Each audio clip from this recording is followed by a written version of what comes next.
Hi, I'm Carter. So this is for my physics video, my experiment, and I'm doing one that's related to buoyancy, buoyant force. Has a lot to do with Archimedes' principle.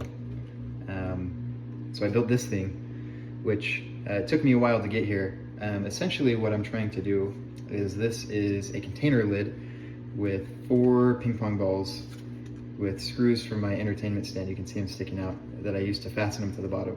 So this floats on the water, kind of like a barge or a boat or something. And my goal is to figure out what the minimum weight is that I can place on top of this lid to just barely get all 4 of these ping pong balls submerged without submerging the lid, if that makes sense. So I want the water level to be like right there. So I'm gonna do this by calculating the buoyant force and then figuring out how much weight I need to create a force of gravity that's equal to the buoyant force to just get these ping pong balls submerged. So I'm gonna put some rocks on top of here, and I'm gonna measure how much the rocks weigh with my food scale. And the weight of the rocks plus the weight of this contraption that I've made should be equal to the buoyant force. So first part is I'm gonna calculate how much the buoyant force is. Okay, I'm gonna do this the best way I know how.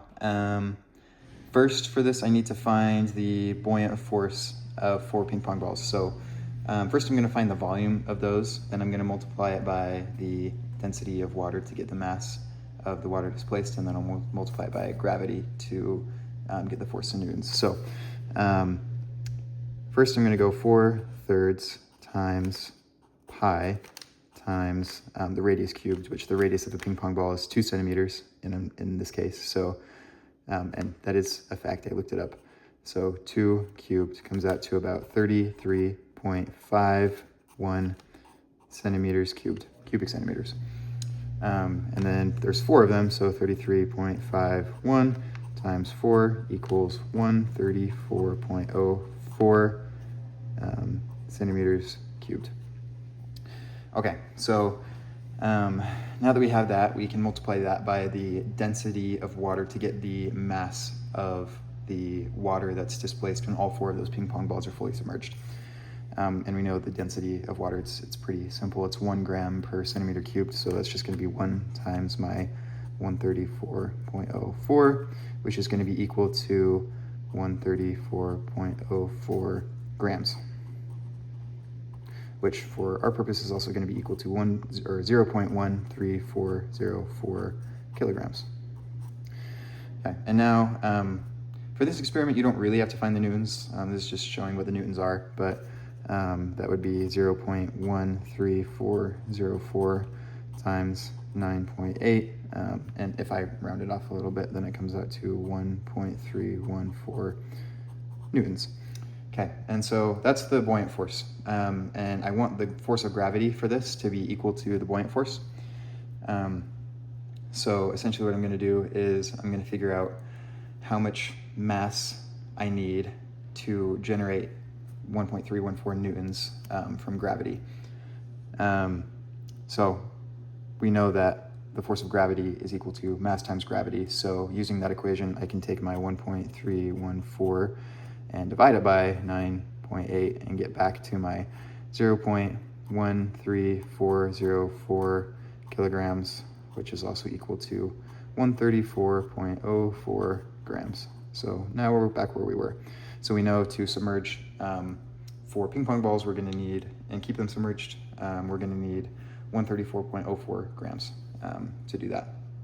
So if I come over here, another piece of information we're gonna need is this thing that I've made out of ping pong balls that floats on the water. I need to know the mass of this. So if I set that there, 37.4 grams. So now I'm gonna take my, let me put this back here. I'm gonna take my 134.04 grams, and if I subtract 37.4 from that, I'm gonna use my calculator on my computer real quick. 134.04 minus 37.4 grams equals 96.64 grams. So this number right here, that's the mass that I need to place on top of the lid to get all 4 of those ping pong balls submerged. Or according to this, theoretically, that's the minimum weight that I should be able to use to submerge all 4 of them. Okay, so as you can see, my sink is all full of water, and with the rocks that I was out collecting, this is the closest I could get to that number, 96.64 I believe we needed, so 95.9 is pretty close, so I'm gonna go with it. You can see my contraption here with the ping pong balls. You can see that thing floats on the water pretty good. And in theory, when we put all these rocks on here, then it should submerge the ping pong balls. So I'm going to start with these smaller rocks here.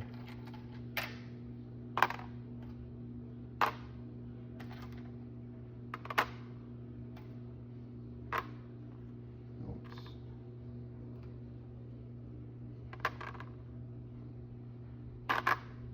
And I'm going to take these bigger rocks,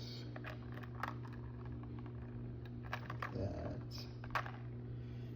Okay, and so it's still just floating above the water. And then this last rock,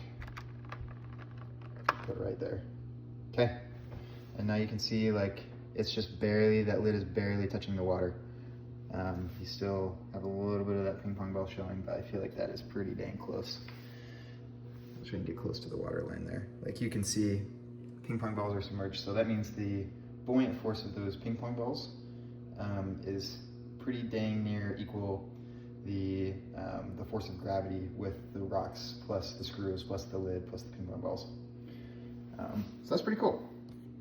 Okay, I don't want to make this too long, but I realized I omitted one piece of information that I did not in fact find this on the internet. I made this up myself.